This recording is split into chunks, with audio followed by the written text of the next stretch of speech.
Oke, selamat pagi siswa semuanya. Selamat pagi, Pak.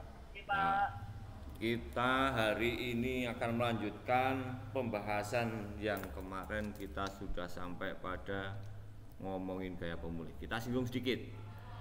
Jadi kalau misalnya ada benda yang bergerak melingkar, ya, benda bergerak melingkar, ini tali, kemudian di sana, maka butuh gaya yang namanya gaya sentripetal, F sentripetal. Nah, karena akan selalu menarik ke sana, menarik menuju ke pusat, itulah F sentripetal pada gerak melingkar. Pada gerak benda yang bergetar, misalnya kemarin ada benda, kemudian ada ditarik pegas, kemudian ini frictionless, maka benda akan maju mundur. Nah, yang menarik adalah pada saat benda di sini ke sana, ternyata benda akan selalu ditarik ke sana. Jadi simpangannya misalnya pakai warna ini adalah simpangannya X, yang merah itu adalah gaya pemulih. Kemudian pada saat nyimpang ke sini, aduh ketumpuk. Kemudian sifat gaya pemulih kemarin apa? F pemulih. Sifatnya Berlawanan, Pak, dengan simpangan. arahnya berlawanan dengan arah simpangan. Oke. Kemudian apa lagi? Ini yang nomor 1. Nomor 2, besarnya Sama dengan F besarnya sama dengan sebanding dengan besarnya simpangannya, betul sekali. Ya, besarnya gaya pemulih sebanding dengan besarnya simpangan, betul sekali. Kemudian sudah diperoleh jika persamaannya Y sama dengan amplitudo, di mana amplitudo itu adalah simpangan maksimal, sama dengan A kalikan sinus omega T plus theta 0. Sudah dapat ini? Kemudian V-nya sudah dapat belum? V, kelajuan benda yang bergetar, besarnya sama dengan delta Y per delta T. Atau kalau kamu tahu yang disebut diferensial, ini nulisnya menjadi dy per dt. Jadi jika delta T mendekati 0, maka nulisnya menjadi d per dt. Hasilnya, maaf, kalian belum dapat ilmunya, tetapi langsung saja hasilnya adalah omega kali A kosinus omega T plus theta 0.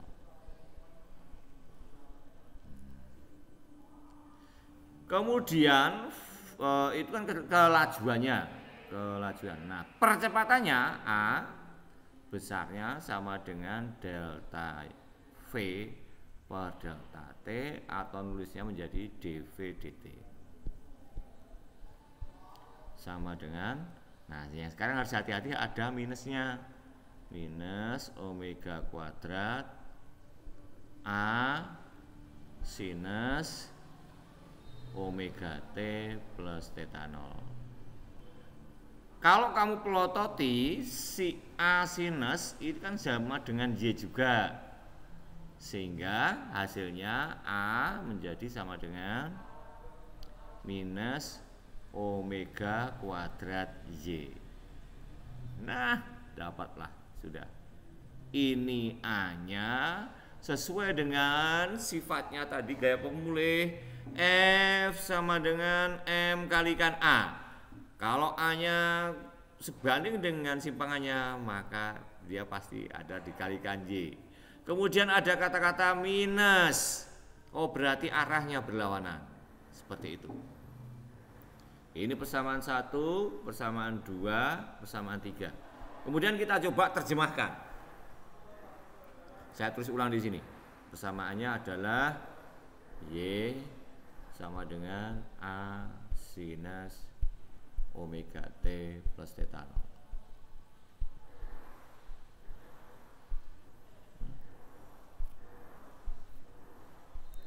Kemudian besarnya V sama dengan A cosinus omega T plus theta 0. Kemudian A-nya sama dengan minus omega kuadrat A sinus omega T plus theta 0, atau kemudian dituliskan sama dengan minus omega kuadrat Y. Aha. Sekarang kita coba terjemahkan. Jika saya punya benda yang sedang bergetar dengan grafik fungsi sinus,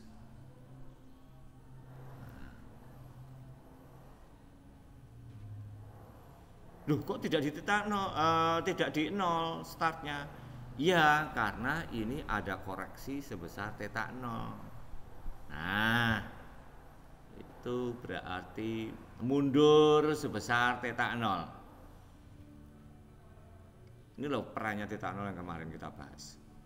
Nah, pada saat ini misalnya Y ini, aduh sorry warnanya salah. Kalau saya ngomongin ini misalnya persamaannya Y sama dengan yang warnanya biru.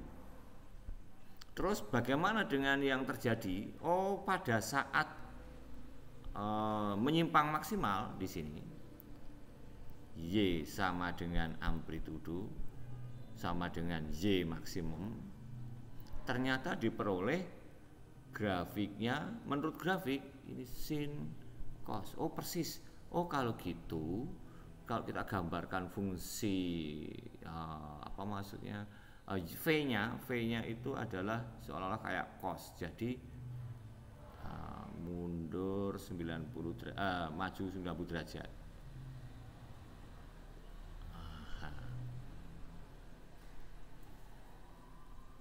Maksudnya apa?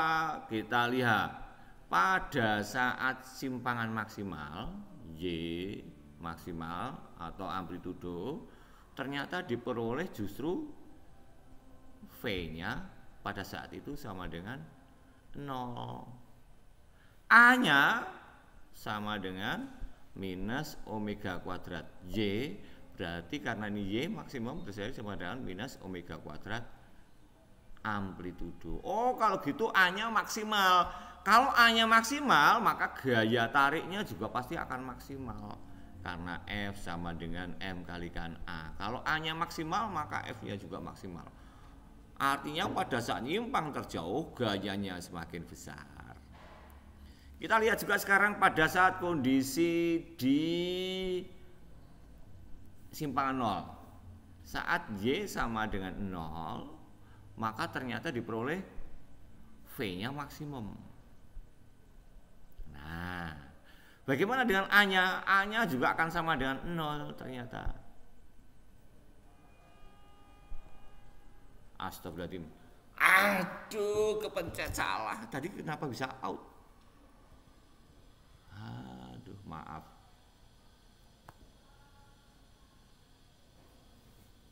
Maaf. Kok bisa out? Aduh, jadi kacau deh.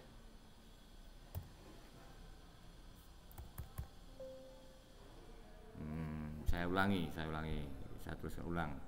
Tadi didapatkan dari persamaan Y sama dengan Y maksimum kalikan sinus omega T plus theta 0. Kemudian atau dituliskan sama dengan A sinus omega T plus theta 0. Kemudian untuk mencari V-nya sama dengan delta delta Y per delta T atau dy per dt sama dengan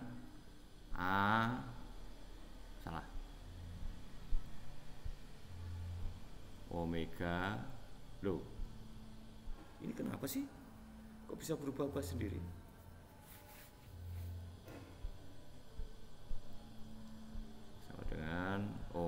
pada kalikan A kosinus omega T plus theta nol. Kemudian A-nya sama dengan delta V per delta T sama dengan dV per dt sama dengan min omega kuadrat A sinus omega T plus theta nol sama dengan minus omega kuadrat Y, karena ini sama dengan Y. Sehingga kalau kita mau buatkan dalam bentuk grafik simpangannya kayak gitu. Aduh, ini adalah nilai simpangannya Y, warnanya biru. Kemudian V-nya adalah fungsi cos.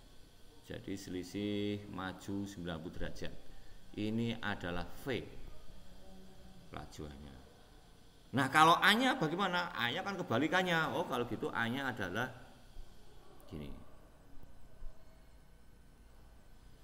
Ini adalah grafiknya A.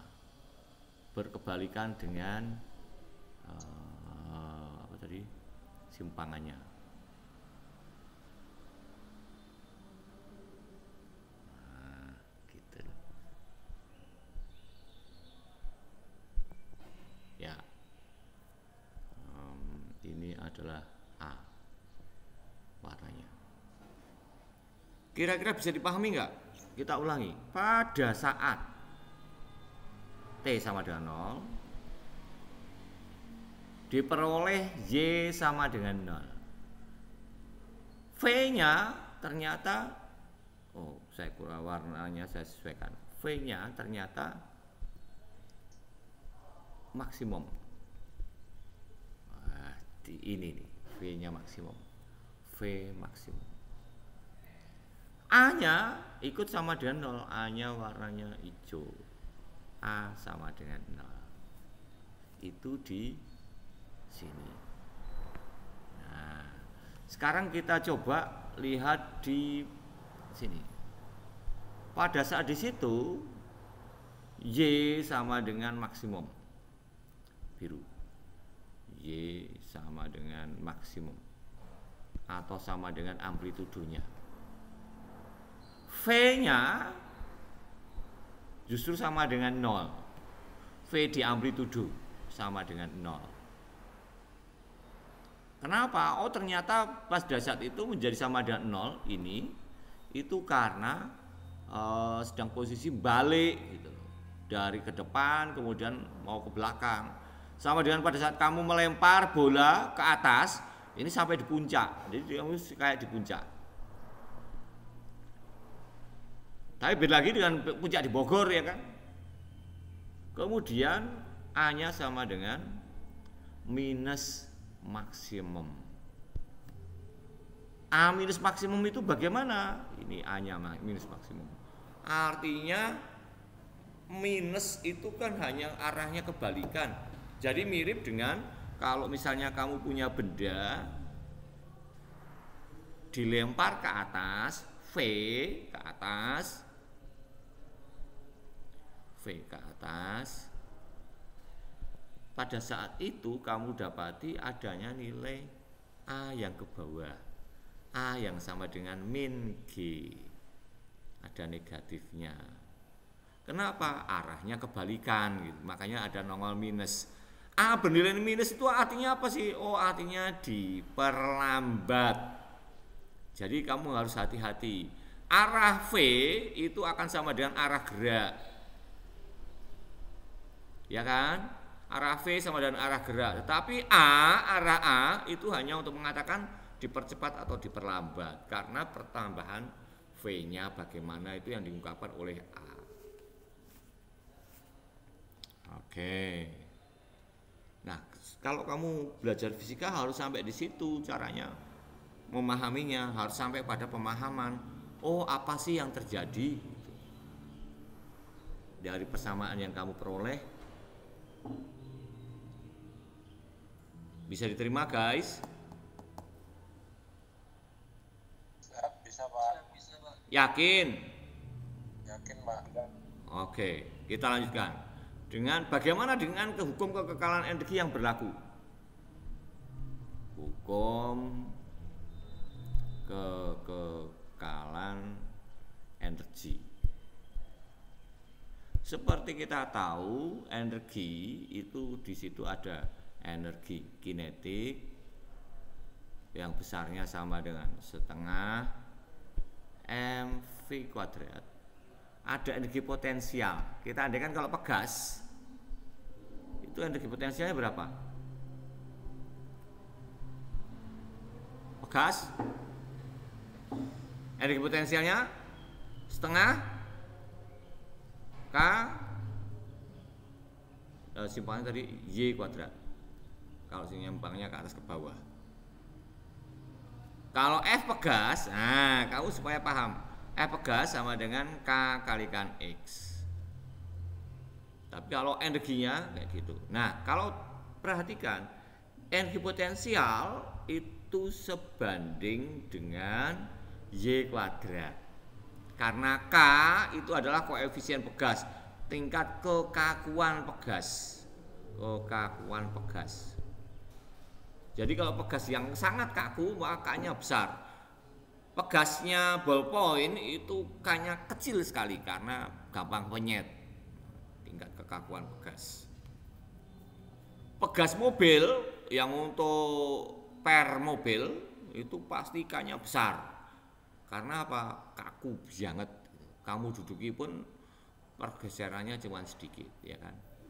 Energi kinetik sebanding dengan V kuadrat. Oh, kalau gitu kita lihat apa yang terjadi pada saat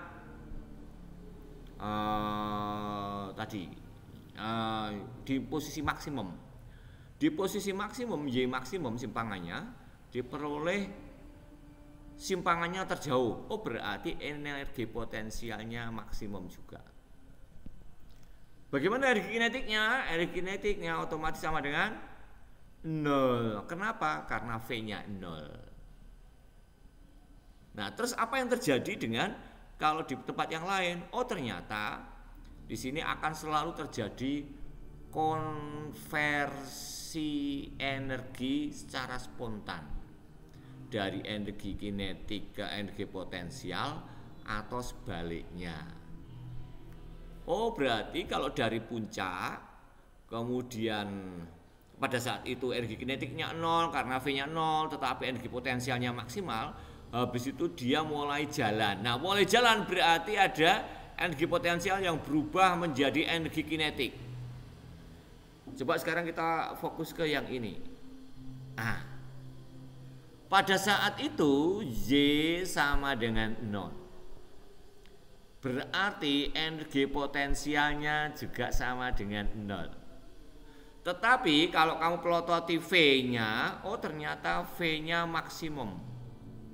Berarti energi kinetiknya maksimum. Nah, karena apa? Semua energi potensial sudah berubah menjadi energi kinetik. Nah, ini penting ini. Setelah kita tahu persamaannya, tahu gambaran gambaran yang terjadi karena bisa menerjemahkan persamaannya, baru kita bisa lebih paham apa yang terjadi. Oke, itu kalau pegas. Sekarang kalau benda yang di ion, oke, misalnya benda yang di ion, ini misalnya posisi setimbang. Pada saat benda nyimpang maksimal di sana, di situ diperoleh energi potensialnya sama dengan maksimum. Karena Y sama dengan amplitudo. Sekarang bukan Y, karena simpangnya ke arah kanan. Kita ganti menjadi X. X sama dengan amplitudo. V-nya sama dengan 0. Berarti energi kinetiknya juga sama dengan 0. pada saat ditimbang X sama dengan 0, energi potensialnya sama dengan 0, V-nya maksimum, berarti EK-nya maksimum juga. Ada konversi, apa namanya kok konversi? Ya, konversi spontan antara energi kinetik dan energi potensial. Bagaimana di posisi sembarang?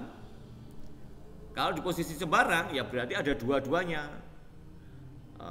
Ada X, ada V, berarti pada saat itu juga ada energi kinetik dan ada energi potensial.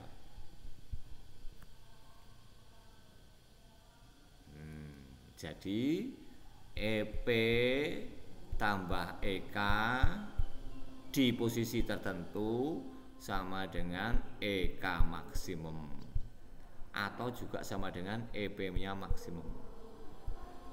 Ini yang penting juga. Karena apa? Pada saat itu konversinya belum tuntas. Dari energi kinetik menjadi energi potensial atau sebaliknya belum tuntas, berarti ada kedua-duanya. Oke. Bisa diterima, guys? Apakah terlalu cepat? Ya, tidak, Pak. Oke. Sekarang kita coba mendefinisikan berapa periodenya jika kita tahu energi gaya pemulihnya. Misalnya kita ngomongin pegas lagi. Pegas, benda bermassa M, kemudian lantainya licin. Licin banget.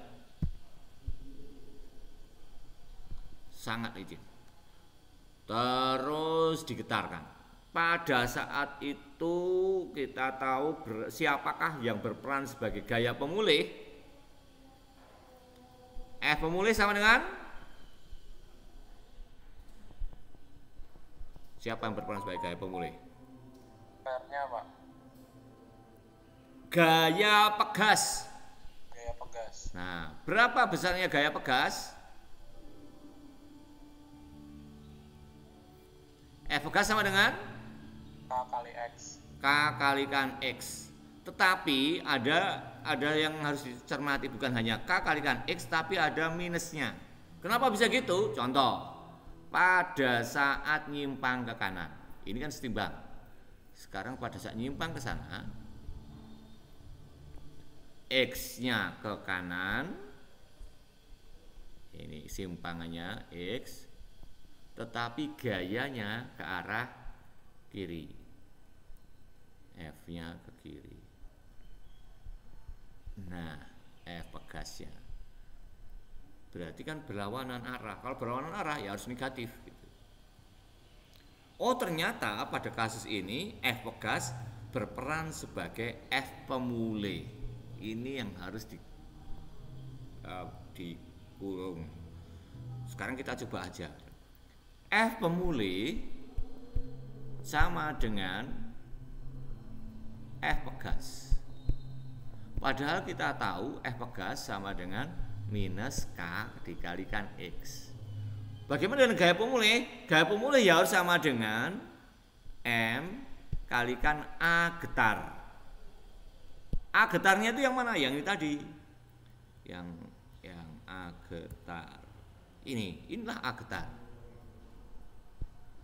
Oh, kalau gitu hasilnya minus omega kuadrat kali simpangan. Berarti massa kali min omega kuadrat simpangannya X sama dengan min K kalikan X. Sama-sama punya negatif bisa dicoret. Sama-sama simpangannya X bisa dihapus X-nya sehingga diperoleh omega kuadrat sama dengan K per M. Aha. Omega itu apa? Omega sama dengan 2 pi per periode. Tadi omega sama dengan omega kuadrat sama dengan K per M. Berarti omega sama dengan akar K per M. Omega sama dengan 2pi per T atau sama dengan 2pi F. Kalau gitu ini saya ganti menjadi 2pi per periode sama dengan akar K per M. Kalau gitu periodenya sama dengan 2pi, kita pindah menjadi akar KM di bawah menjadi akar M per K. Nah, sekarang kita coba terjemahkan lagi. Apa yang terjadi? Ternyata jika masanya benda ditambahin, maka periodenya semakin besar. Periode semakin besar itu artinya apa? Makin lambat. Karena satu kali bergetar semakin besar. Berarti goyangannya semakin lambat. Apa yang terjadi jika K-nya digedein? K besar itu artinya diganti dengan pegas yang lebih kaku. Ternyata dia di bawah berbanding terbalik. Berarti T-nya semakin kecil. Kalau kamu ganti dengan yang lebih kaku, maka periodenya semakin kecil, berarti gerakannya semakin kencang. Belajar fisika itu kayak gitu. Nah, kalau kamu ganti menjadi frekuensi, ya berarti dari sini 2πf sama dengan akar K per M. Berarti F sama dengan 1/2pi akar K per M. Nah, kalau frekuensi kebalikan. Karena memang antara periode dan frekuensi saling kebalik. F sama dengan seper T, T sama dengan seper F. No problemo. Sampai di sini ada pertanyaan, guys?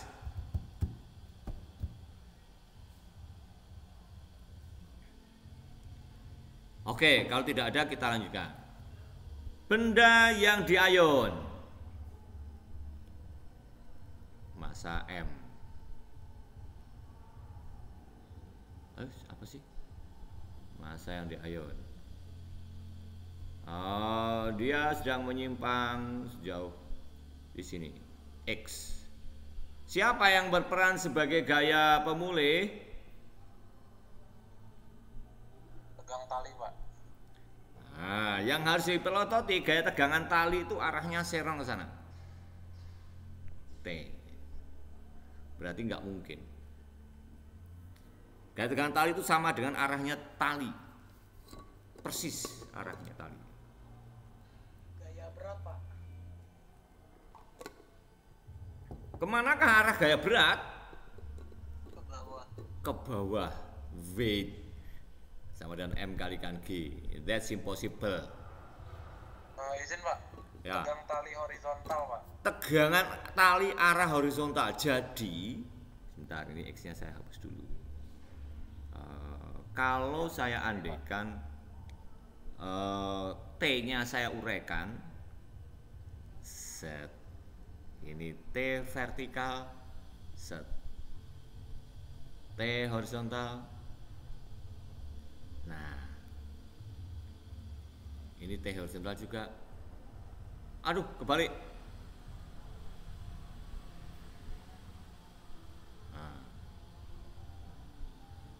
T horizontal.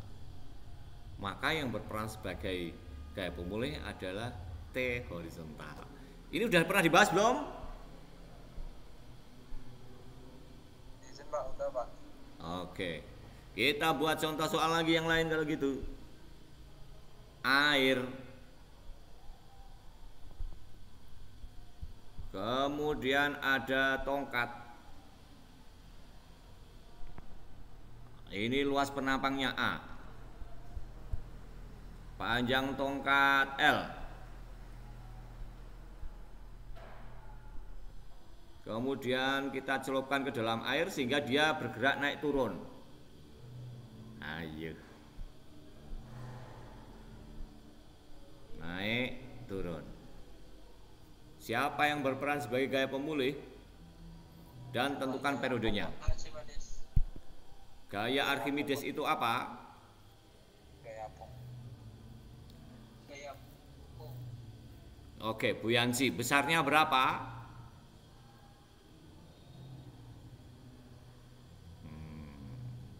Buyansi gaya apung itu besarnya berapa? Rho GH. Nah, pakai warna ini. F buyansi sama dengan berat zat cair yang dipindahkan. Zat cair yang terusir oleh benda. Ini bahasanya kayaknya lebih enak gini deh. F buyansi gaya Archimedes sama dengan berat zat cair yang terusir oleh benda. Jadi yang terusir itu di bagian mananya? Bagian sini. Waduh, ini bendanya kurang seksi ini. Otomatis kamu harus tahu besarnya volume. Berarti V sama dengan F buyansi besarnya sama dengan V air. Tapi sama dengan massa air yang pindah kalikan G. Massa air yang pindah sama dengan rho kali volume benda yang tercelup air dikalikan G. Nah, inilah F buyansinya. V-nya bagaimana? Kalau saya lanjutkan di bawahnya lagi, F buyansi menjadi sama dengan rho air kali A benda kalikan L yang tercelup, R dalam air kalikan G. Nah, ini mestinya.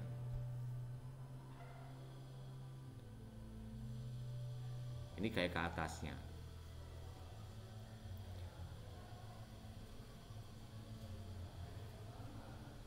Dan seterusnya, silakan kalian coba kerjakan. Saya beri waktu untuk dikerjakan selama 5 menit. Terima kasih waktunya, saya selesaikan sampai di sini. Kita lanjutkan minggu depan. Terima kasih.